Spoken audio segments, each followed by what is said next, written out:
Hey David, how are you doing today? I'm very well, and hopefully everyone else out there is very well also. Absolutely. Well, I want to dive right into some of the things from one of your slide presentations, uh, and it relates very much so to what will be near and dear to the hearts of most people watching this on our program, and that we have noticed these 200 to 400, maybe extending up to 470 year cycles dealing with sunspots and terrestrial weather. And when I saw the chart that you had with the 230-year cycles, it really hit me because what we look at on the sun is normally a 200-year cycle and then a 200-year cycle, and then we have to wait for 50 to 70 years for the grand minimum period, and then another 200 years for another 200 years. But what that breaks down to individually, if you cut the whole period in half, is about 230, 240 years. So can you introduce us to this 230-year cycle in planetary temperatures and basically where you think that is coming from? Well, 230 year, what I call them is global warming, global cooling cycles, and this gives very specific cycles during the past 1,200 years, where it was much warmer 1,200 years ago to 1,000 years ago than today. Actually, about 1,200 years ago, Greenland was settled because it was much warmer.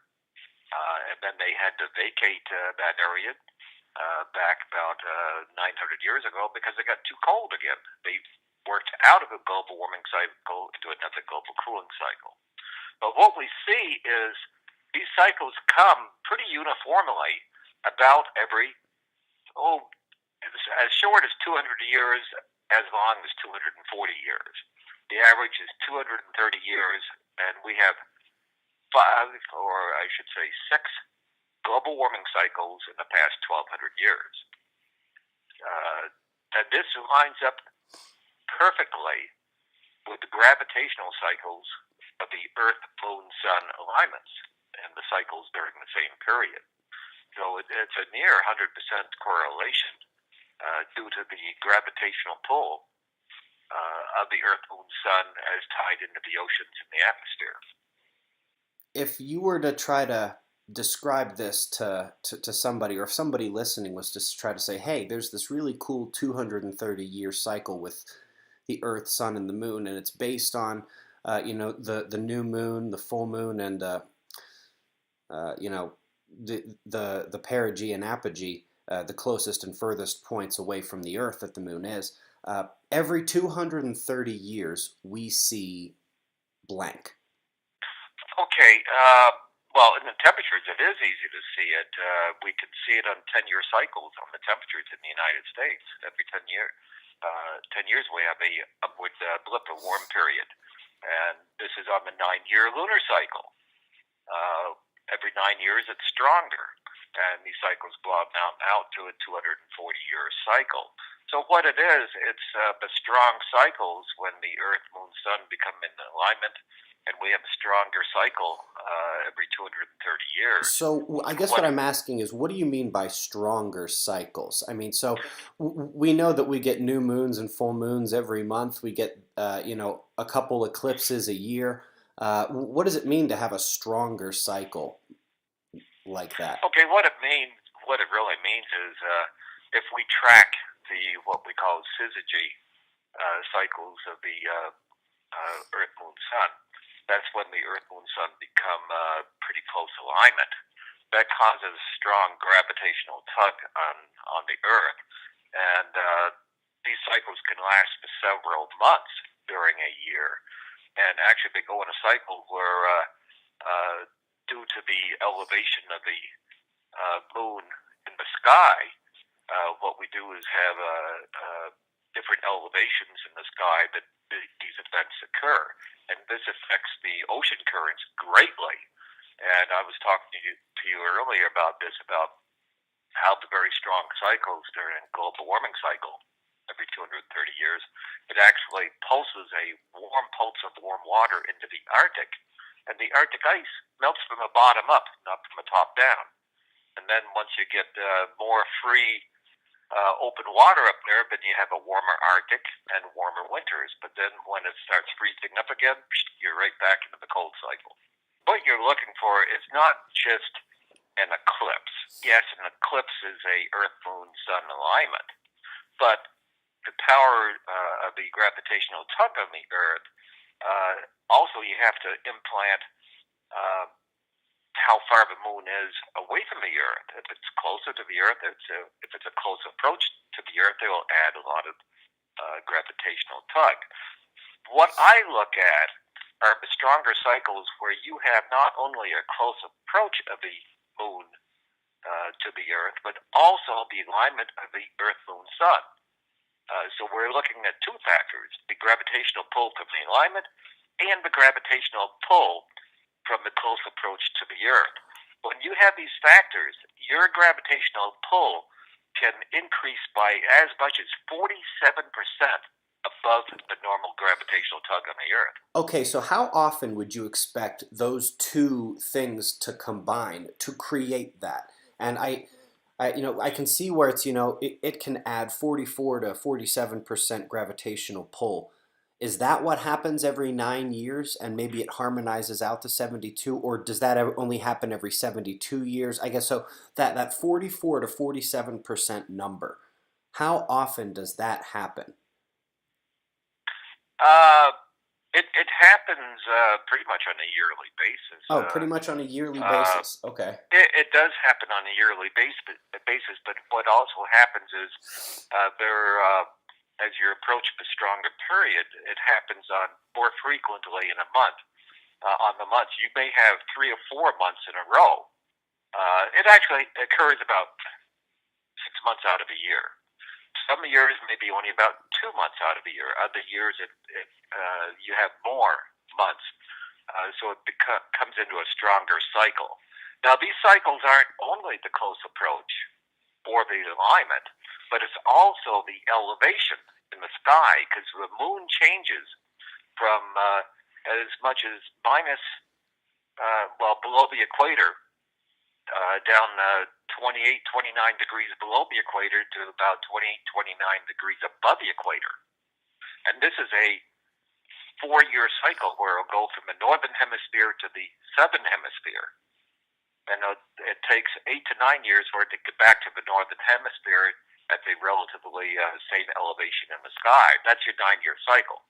Okay, so that is really helpful. So that is something that I think folks can get their head around. All right, so you've got the alignment of the spheres as one. You've got the proximity of the spheres as two. But it's not just that. The moon, isn't tracking over the same part of the sky every cycle, but it should repeat every 9 years, I guess is what you're trying to say.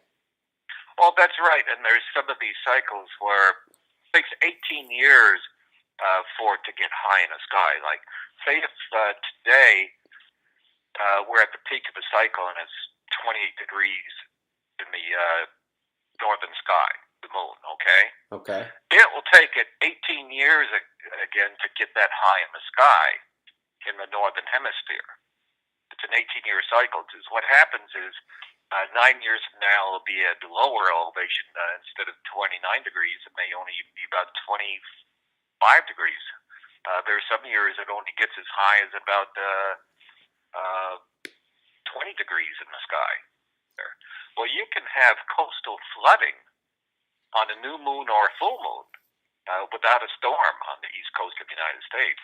If you have a very, very strong cycle, just as much coastal flooding as you would on a winter storm. That's how powerful it can be, how much more powerful. Right, right. Well, I want to go now from the 230-year cycle out to the 1,100-year cycle. Now, the chart that you have in your presentation, it's overlaying a temperature chart that I have seen and used and talked about a number of times before. But this is actually fascinating. I have never actually seen this done um, like this before. It is not at all difficult to see the cycle that you are trying to point out here. And in fact, even though you don't have the 5,500 years one in there, you can actually see where the temperature tried to come back up a little bit. It just kind of had a fail and fell right on its face there. And so, even with that, you can really see this. And so, what is this 1,100 year cycle? Where's it coming from? Because this is certainly going to be foreign to most of the folks watching our program. Almost like clockwork every 1,200 years, where it was so much warmer back about 6,600 years ago, much, much warmer than today. That was just after we came off the out of the glacial period. And there's reports of 50% less ice in the Arctic than today. And then, as you said, about 1,200 years beyond that, it tried to warm up. It didn't quite. But then 1,200 years after that, it warmed up greatly. Uh, and then the next 1,200 years, it warmed up greatly, and so on and so on. Where 1,200 years ago, that was the last cycle, it was very warm. And then today, we're in that 1,200-year cycle again. So everyone's saying, "Oh, we've never been this warm." Yes, we have done. We're actually cooler than we were 4,000 and 6,000 years ago. We're 7,000 years removed from the peak of the interglacial warm period. We're heading towards the next ice age instead. And people don't understand that. We're actually cooler now, even though it's been warm the past 10 years. I want to get into a little bit about. You talk a good bit about climate pulses, and you've mentioned it a little bit here, but would you mind quickly sort of defining like what is a climate pulse to you? How often do they occur? What do you look for in terms of indicating one is coming, one is starting, and what are some of the effects you look for on the planet? Okay, as far as the climate pulse, on climate change, what I'm looking at is that 9 year cycle. That's a stronger cycle every 9 years. So we get a stronger gravitational cycle, and we get a pulse of a little bit warmer water into the Arctic. So we have a little blip in our temperatures where we warm up every 9 years, then it goes away. It's just a warm up, and back down 9 years later, you get a little warm up on the peak. That's what I call a climate pulse. That's the gravitational cycles of the Earth, Moon, Sun interactions pulsing the Earth's oceans and atmosphere. And then that cycle works out to the longer cycles where we get our 72-year cycle. Back in the 1930s, very warm. 72 years later, another warm period. And what happens in our global warming cycles, okay, we have those two 72-year cycles. Well, you don't get 172 years after that because you skip one cycle. Then 72 years after that, you're back into global warming again.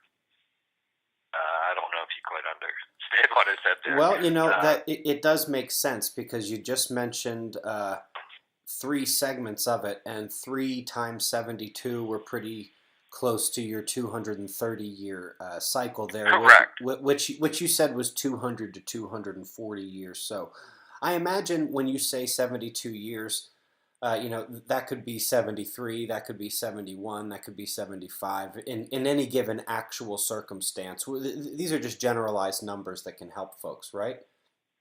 That's right. And what my theory on this is, uh, I was looking at the new moon and full moon. Uh, on the long-term averages of the full moon, when we look at that on the 72-year cycle, uh, you can tell when it comes down to a lower elevation in the sky for a long period of time. That's our beginning of global warming. And then when it leaves that position, about 80 years later, we're into global cooling. And this is what we're going to see now. But then I see the interaction of if I do the long-term averages of the new moon and full moon, they actually intersect on the same plane, which would cause a much stronger, longer period of gravitational tug if both a full moon and new moon are kind of equal strength. Mm. So this is what I'm kind of trying to point out is there are so many cycles. The sun has very few cycles. The Earth-Moon interactions on Earth-Moon-Sun interactions on gravitational cycles have so many cycles. This is what affects that we see fluctuations in our short-term and long-term climate cycles on Earth and weather cycles. Yeah, well, that's that's the basis, or a basic introduction for one of the things you do, which is create forecasts for hurricanes, in addition to seismicity. Um, Want to quickly introduce the kinds of earthquake forecasts you give, and basically what sort of information is contained within them? Correct. On the earthquake, what I look at the earthquake is tracking the strong gravitational cycles. What I used was California because we have a lot of data on California. And earthquakes are frequent out there. So what I did was plot the 6.0 and greater earthquakes in California, and I put them on my model for the gravitational cycles back to 1800. And you can track the earthquakes right up through the gravitational cycles. And of course, some people probably say, well, okay, why can you do that? Well, we have to remember the inner core of the Earth is, and you can help me on this, is very hot, molten electromagnetic iron. Is that correct? Or is that terminology not quite right? Well, it's I don't think anybody really knows what's down there, but Okay. are you getting at its bulge effect? That's right. So what happens on very strong gravitational cycles, scientists noted that the inner core of the Earth can bulge by about 1.4, 1.5 kilometers. And that's a pretty huge bulge. If you have the inner core of the Earth bulging, well, matter above that must also be stressed or bulging. Right. And so we have the plates of the Earth surrounding the Earth with the ring of fire, the plates. And so the plates are going to see some movement, or stress, I should say. And what I've seen on earthquakes is the big earthquakes in California do not occur at the time of the peak gravitational pull. It's more likely to occur after the stress of the greatest gravitational pull, which means it's relaxing, and so the plates are relaxing, and that's when they slip. Interesting. Interesting. Well, that's fascinating. I'm very excited to get more into this. We are at the point where it is time for observers to do some of their homework. I think it's safe to say that, David, you're going to be very much welcome back if you would ever be willing to come chat a bit more. Well, you're very welcome, and what I want to do is teach people on climate change and the interactions of the Earth, Moon, Sun, and this is a very unknown field to many, many, many people, and especially in the science community where they do not understand climate change. And climate change is actually fairly simple if you use the right tools. Yeah, well, so you have to look at the right tools.